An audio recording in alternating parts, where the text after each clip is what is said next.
मित्रांनो, उतू नये, मातू नये, घेतलेला वसा टाकू नये, हे तत्त्व सांगणारी कथा म्हणजे श्री महालक्ष्मी व्रताची कथा. चला तर मग बघूया मार्गशीर्ष व्रताची कथा. गुरुवारची कहाणी मन लावून ऐकावी व ध्यानात ठेवावी अशी श्री लक्ष्मीदेवीची कहाणी. द्वापार युगाची. एक आटपाट नगर होते. नगराचा एक राजा होता. त्याचे नाव होते भद्रश्रवा. तो दयाळू, शूर व प्रजादक्ष होता.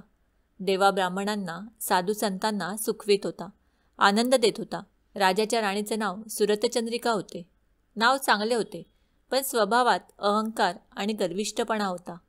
मागील जन्मी ती एका वैश्याची पत्नी होती. रोज नवरा बायकोंची भांडणे होत असत. तिचा नवरा तिला रोज मारझोड करीत असे. भांडणाने वैतागली, रागाने घराबाहेर पडली. चालत अनवाणी रानात गेली. तिथे तिला काही सुवासिनी लक्ष्मीचे व्रत करताना दिसल्या. ते तिने पाहिले. त्यांच्याबरोबर तिनेही ते व्रत केले. दुःख विसरली, दारिद्र्य गेले, परिस्थिती सुधारली. देवीची भक्ती फळाला आली. कालांतराने ती मरण पावली. पुढे तिचा पुनर्जन्म झाला. स्त्रीचा जन्म पुन्हा मिळाला, पण भाग्य उजळले. भद्रश्रवा राजाशी तिचा विवाह झाला. ऐश्वर्यात लोळू लागली.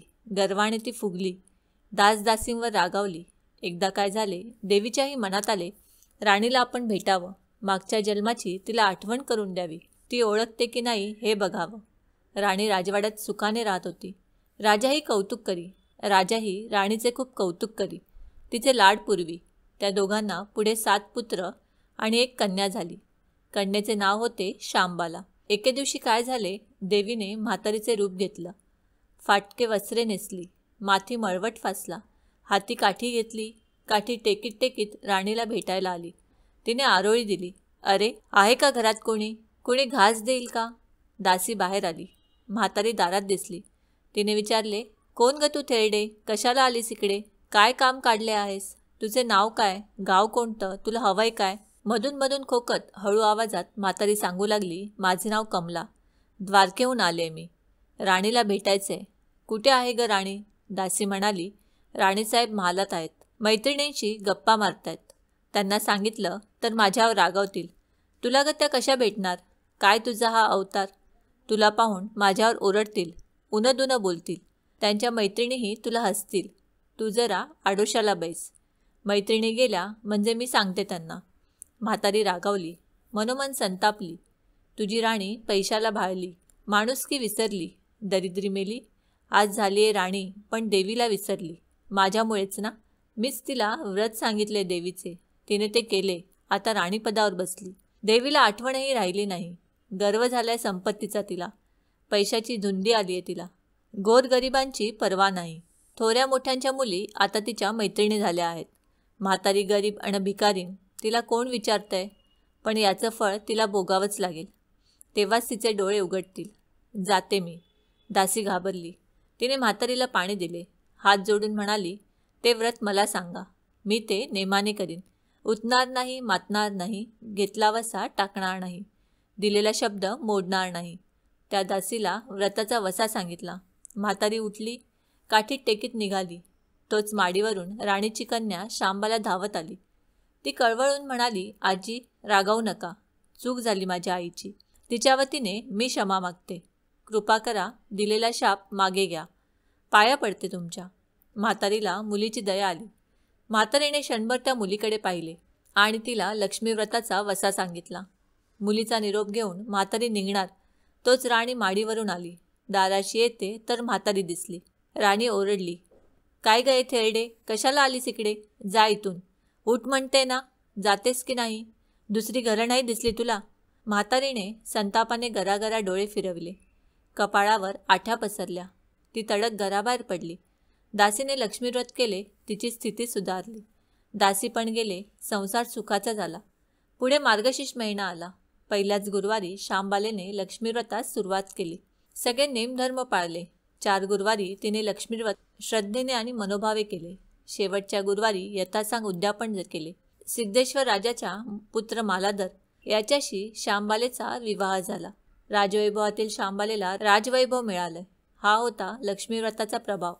सुखासमाधानाने संसार चालू होता. भद्रश्रवा व सुरतचंद्रिका राणीचे मात्र भाग्य फिरले.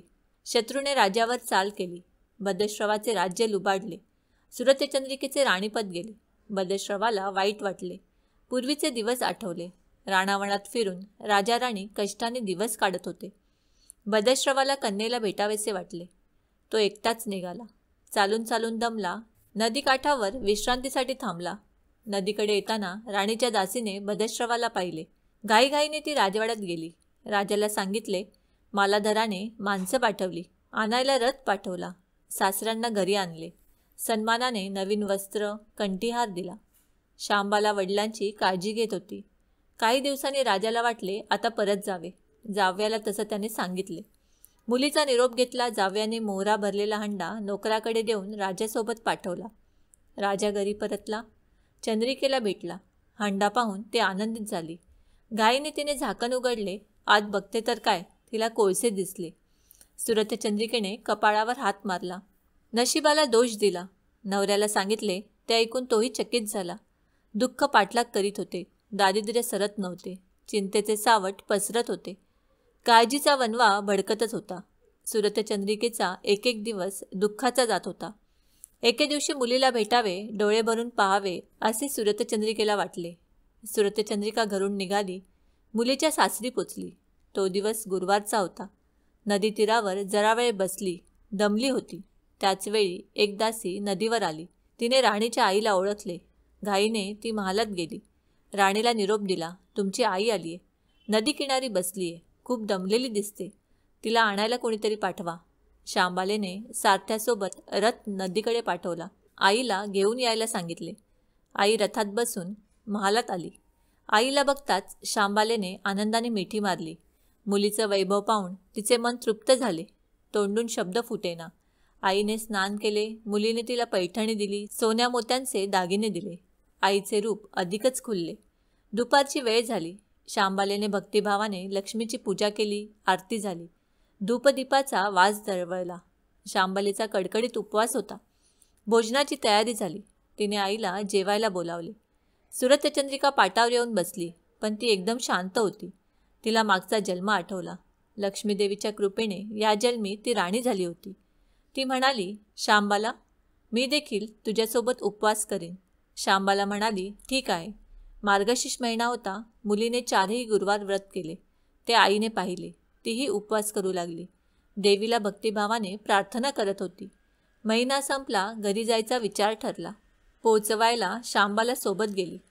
4 दिवसांनी शांबाला निघाली. मालाधर राजाने पाठविलेला पैशाचा हंडा घेतला. त्यात मीठ भरले. तो नोकराजवळ देऊन पुन्हा ती सासरी आली. पत्नी माहेरून परतताच मालाधराने शांबालेला माहेराहून काय आणलेस अशी विचारणा केली. सासरी आल्यानंतर पती मालाधर तिला विचारतो, माहेराहून काय आणलेस? त्यावर ती उत्तरते, मी तिथले सार आणले आहे. याचा अर्थ काय? या पतीच्या प्रश्नाला उत्तर देण्यासाठी ती एक दिवस अळणीत स्वयंपाक करते. जेवणातील अळणी पदार्थ चाकतो. त्यानंतर शांबाला पाण्यात थोडंसं मीठ वाढते. त्या मिठाने साऱ्या अन्नाला चव येते. तेव्हा शांबाला म्हणते, हेच आहे माहेराहून आणलेले सार. मीठ जीवनाचे अमृत आहे. अन्नाला चव येते ती मिठानेच. मीठ नसलेला पदार्थ अळणी. ज्याचे मीठ खावे त्याच्याशी इमानी असावे.